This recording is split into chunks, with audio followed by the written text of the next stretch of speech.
afternoon, Malaysia. You're watching Updates at Noon with me, Renee Fong. And making the headlines today, 5 and 6 cornered fights in Tioman and Padang Serai, respectively.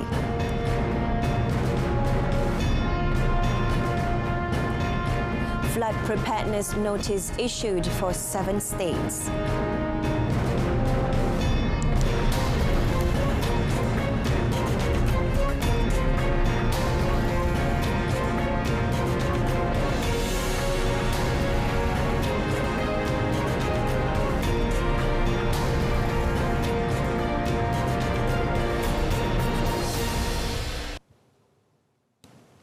The Padang Serai parliamentary seat nomination went off without a hitch as lawyer Dr. Muhammad Sofi Raza was nominated by Pakatan Harapan to replace its late incumbent MP M. Karupaya. Dr. Muhammad Sofi was announced as Pakatan candidate for Padang Serai yesterday after the 15th general election there was postponed due to Karupaya's death days before polling day on 19th November. Dr. Muhammad Sofi is joined by Barisan Nasional's Datuk Sivaraj Chandran, Perikatan Nasional's Datuk Azman Nasruddin, Pejuang's Hamzah Abdul Rahman, and independent candidate Ananda AK at the nomination centre in the Kulim High-Tech Park Sports Complex in Kedah.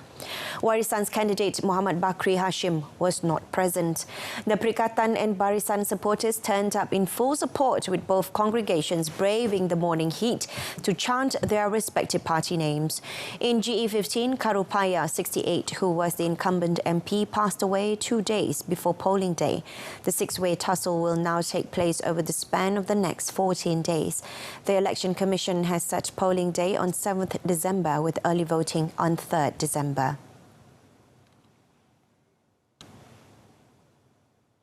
Meanwhile, the contest for the Tioman State seat in GE15 will witness a 5-cornered fight among Barisan Nasional, Perikatan Nasional, Pakatan Harapan, Pejuang and independent candidates. PN is fielding Nur Idayu Hashim, while the BN candidate is Datuk Sri Muhammad Johari Hussein, who is the incumbent. Other contenders for the seat are Osman A. Bakar of Pejuang, Muhammad Fazli Muhammad Ramli of PH and independent Sulaiman Bakar. UMNO supports the idea of being part of a unity government as proposed by Yang di-Pertuan Agong Al-Sultan Abdullah Riayatuddin Al-Mustafa Billah Shah, but one that is not led by Perikatan Nasional (PN). In a statement, its Secretary General Datuk Sri Ahmad Maslan said this was decided in an UMNO Special Supreme Council meeting chaired by Party President Datuk Sri Dr. Ahmad Zahid Hamidi last night.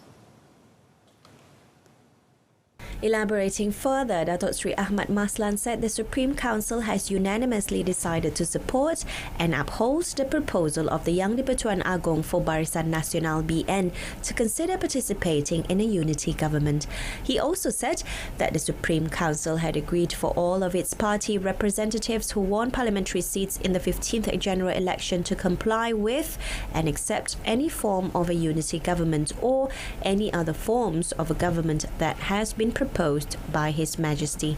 According to the UMNO Secretary General, the party's Supreme Council meeting also strengthened support for Datuk Sri Dr. Ahmad Zahid to remain as BN chairman and unanimously backed him as UMNO president.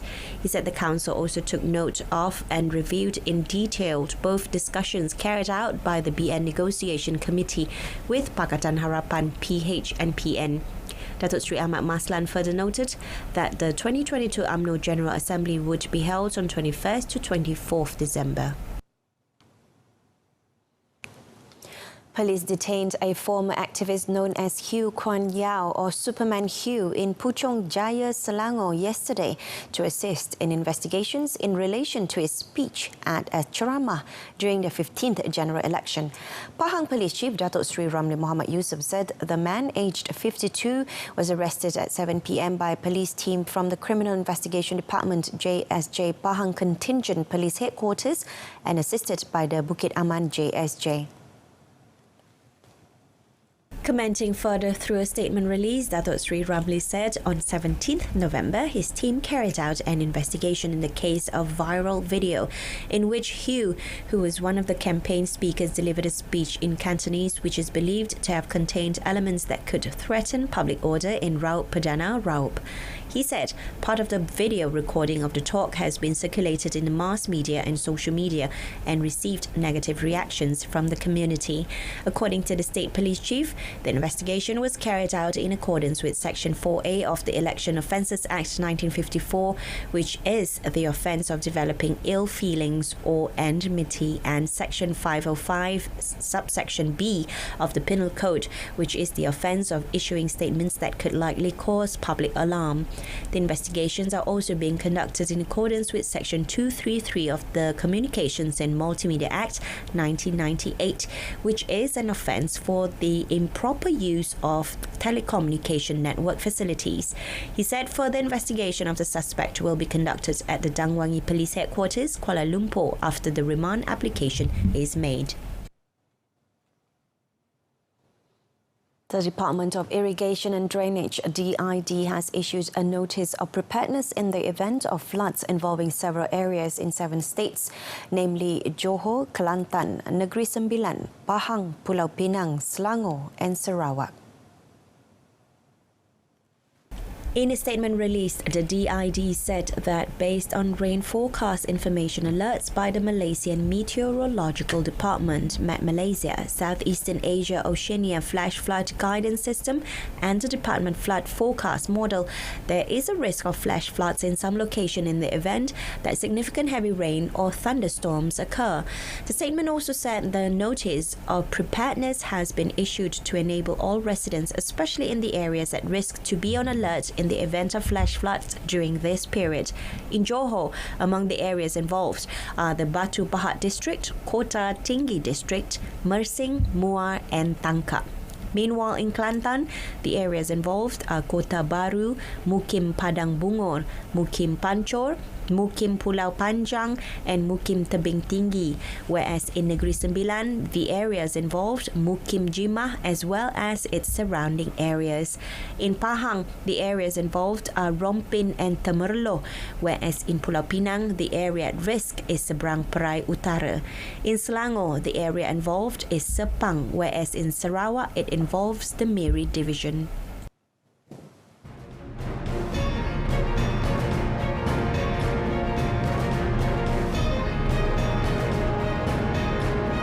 Still ahead, executives, non-executive salaries expected to increase next year.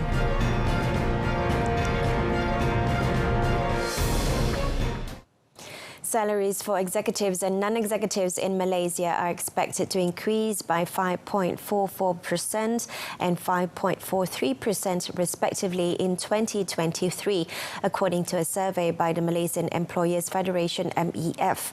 President Syed Hosman said approximately 90% of companies surveyed attributed employees' performance as the main criteria for determining executive and non-executive salary increases. He said the survey also indicated that 93% of employers granted salary increases to executive and non-executive employees in 2022, which was a significant increase from 65.2% and 66.4% respectively in 2021. Syed Hussain said the survey showed that the average salary increase for executives and non-executives in 2022 was 5.26% and 5.35% respectively, with more than 80% of the responding companies granting bonuses. The MEF president said the survey also covered the implementation of the Minimum Wages Order 2022, which increased the minimum wage to 1,500 ringgit per month and impacted 70.3% of the companies surveyed. He said those companies not affected by the new minimum wage cited that the main reason was that their employee salaries had already surpassed the minimum level. Commenting on the current shortage of employees in the country, Executive Director Datuk Shamsuddin Badan said the situation needed to be addressed quickly as Malaysia is now competing with other countries to get foreign workers. Pulau Pinang will explore markets in Europe, the US, India and West Asia in efforts to stimulate and develop its local tourism industry. State Tourism and Creative Economy Committee Chairman Yeo Soon Hin said it is hoped the move will attract tourists from these target markets to the state. Yeo said recently tourism operators from Iran visited and conducted market research in the state. He said this is also the result of the state government's success in making various efforts to explore new markets. At the same time, Yeo said the state government also acted quickly in an effort to restore international flights or add direct international flight routes within a short period of time after the reopening of Malaysia's borders on 1st April. He said beginning in December, direct flights to Jakarta, Medan, Surabaya, Singapore, Taipei, Thailand, Ho Chi Minh City and Hong Kong will be operational. Meanwhile, to promote two-way tourism and creative economy activities between Pulau Pinang and Thailand, the state government is also carrying out research on the feasibility of developing the Songkhla-Penang tourism corridor. Yeo added that the state government is also carrying out efforts to maintain Thailand as a very important target market as it held the Experience Penang Roadshow in the neighbouring country in September with the state's tourism industry players. The Johor government has expressed hope that existing and upcoming mega projects in the state will be continued under the incoming new federal government. The state's chairman of the Investment, Trade and Consumer Affairs Committee, Lee Ting Han, said projects in the state, such as the award of special status to the Pengerang Petrochemicals Hub, as announced in Budget 2023, benefit not only Johor but the country as well. Hence, Lee said the state government will continue to work with the Ministry of Finance to ensure these projects are continued. Lee also expressed hope that the incoming federal government will prioritise the people, even if the Johor and federal governments are from different political parties. He said that the state government believes that the incoming federal government will be professional and the civil servants in Johor will cooperate. On the investment in the state, the chairman noted that investors have adopted a wait-and-see stance pending the formation of the federal government.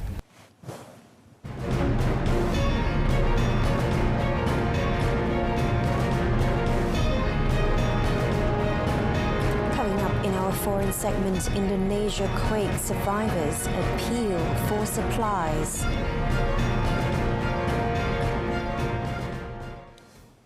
Survivors of an Indonesian earthquake that killed at least 271 people, many of them children, appealed for food and water as heavy rain and aftershocks hampered rescue efforts among the rubble of devastated villages. The calls for help came as authorities warned that debris from landslides caused by the strong quake near the town of Cianjur in West Java needed to be cleared as rains forecast for the upcoming weeks threatened a second disaster. 2 days after the quake flattened their homes, residents were still trying to retrieve priceless belongings including family photos, religious books and marriage certificates. The government has dispatched tents and other supplies to Cianjur for the displaced, and the military deployed 12,000 personnel yesterday. However, heavy rain was hampering those efforts in about a dozen villages where more than 22,000 houses had been destroyed. Authorities had recorded 171 aftershocks as of yesterday evening. The National Disaster Mitigation Agency said more than 61,000 people have been displaced by the quake, around 2,000 are injured and 40 missing. Chinese cities impose more curbs to rein in rising coronavirus cases, adding to investor worries about the economy as fresh unrest at the world's largest iPhone plant highlighted the social and industrial toll of China's strict COVID-19 measures. In Beijing, malls and parks were shut and once bustling areas of the capital resembled ghost towns as authorities urged people to stay home.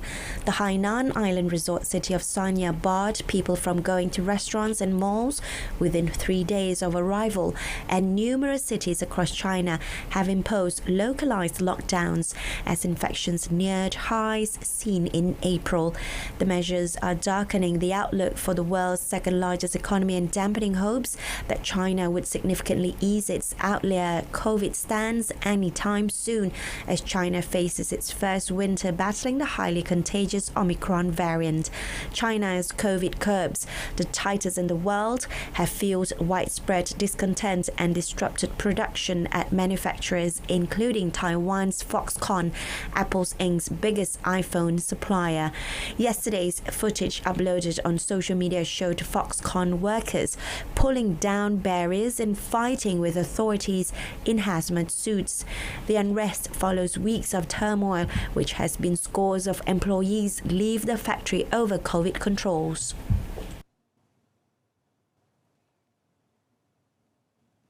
Japanese Prime Minister Fumio Kishida said his office in Western Hiroshima Prefecture had found errors in receipts attached to a campaign expenditure report after a magazine reported possible violations of election funding laws. The allegations are another blow to the Prime Minister, who has seen 3 cabinet ministers quit within a month and whose public support is currently around 30% in recent polls, a level that may make it difficult for him to carry out his agenda. Weekly magazine Shukan Bunshun published a report on Tuesday saying Kishida's office had submitted 94 recipients in its campaign expenditure report with no addressee or description, which could amount to breaches of election funding laws. Kishida said the person in charge had filled in the items on the expenditure report but had overlooked adding the details into the attached receipts. The Premier also denied media reports that he was considering a cabinet reshuffle in order to shore up support. He said the government must commit to resolving the various outstanding political issues towards the end of the year. Fresh Russian strikes battered Ukraine's already failing electricity grid, causing blackouts across the war-torn nation and in neighboring Moldova. In attacks, Ukrainian President Volodymyr Zelensky told the UN were an obvious crime against humanity. The Ukrainian energy system has been left in tatters and millions have been subjected to long periods without electricity after weeks of Russian bombardments, with the World Health Organization warning the country's priority this winter would be survival.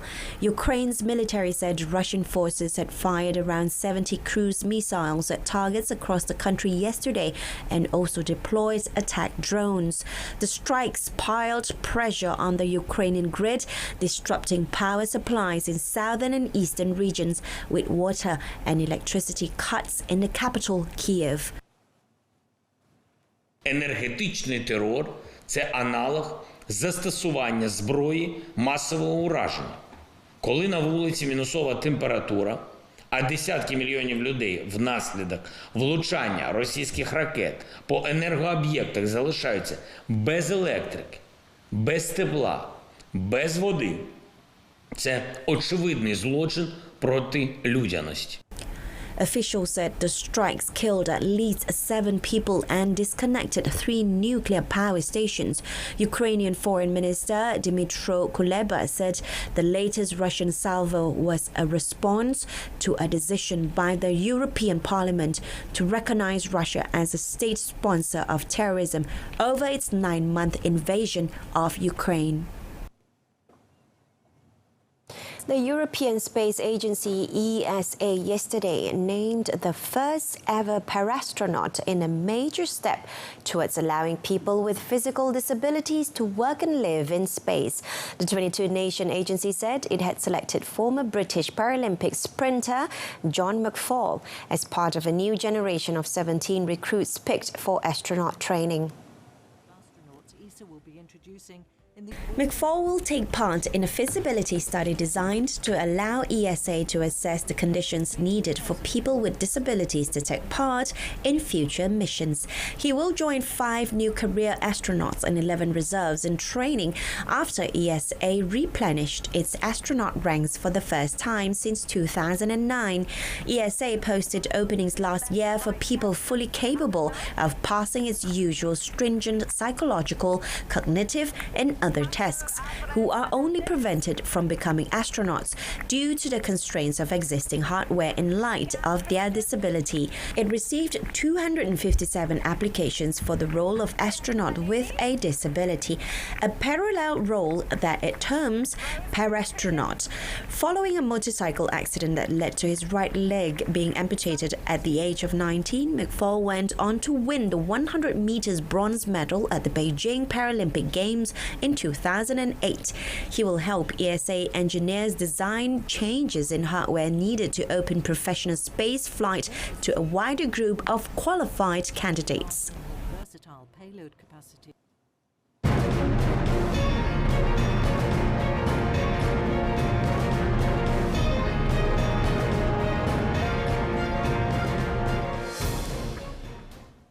National player Aifa Azman checked into the quarterfinals of the Malaysian Open Squash Championships 2022 at the National Squash Centre yesterday. She's set to face an acid test in her title defence when she goes up against world number 14 Nelly Gillies of Belgium in women's singles later today. The 20-year-old Aifa, who received a first-round bye, began her campaign with a commendable 11-6, 11-4, 11-8 victory over teammate Nur Aina Amani Ampandi. Commenting on the victory, Aifa said she was focusing on her performance throughout the match and tried to collect as many points as possible against her opponent. Aina Amani, congrats, menang semalam, and it was a tough match for her, 3-2. And I'm very happy to win 3 love today. I came into, I masuk court and then I have a really good game plan and then try to execute it really well so that I can just finish it in 3 love. So I'm very happy with my performance today. Meanwhile, another national player for women's singles, Rachel Arnold, also checked into the quarterfinals of the championships after beating England's Grace Gear 10-12, 12-10, 11-7, 11-9 in 38 minutes.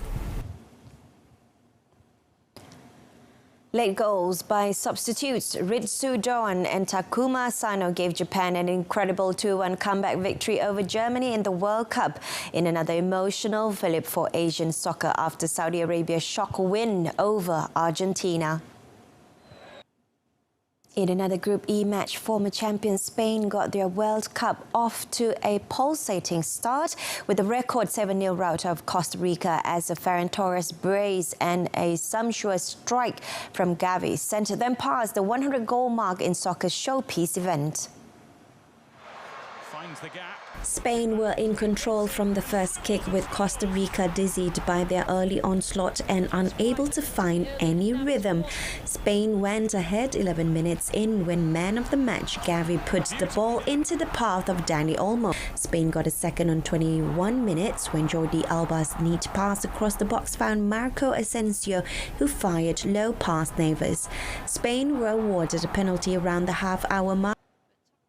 Michy Batshuayi scored in the first half and Thibaut Courtois saved a penalty as Belgium opened their World Cup campaign with a scrappy 1-0 win over an energetic Canada, who were back in the finals for first time in 36 years.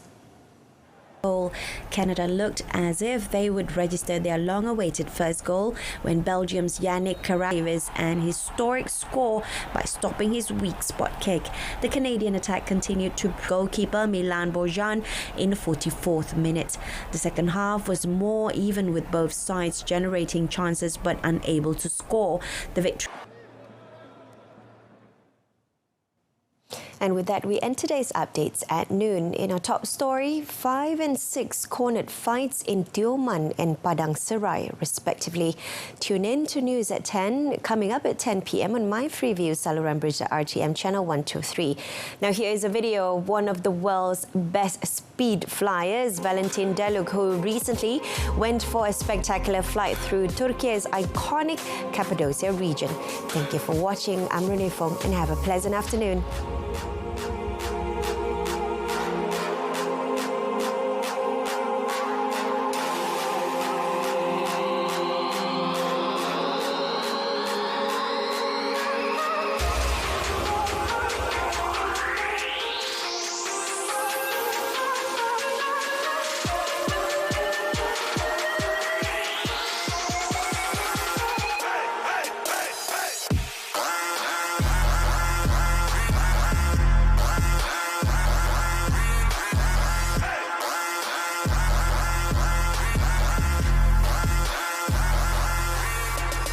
Pull up that.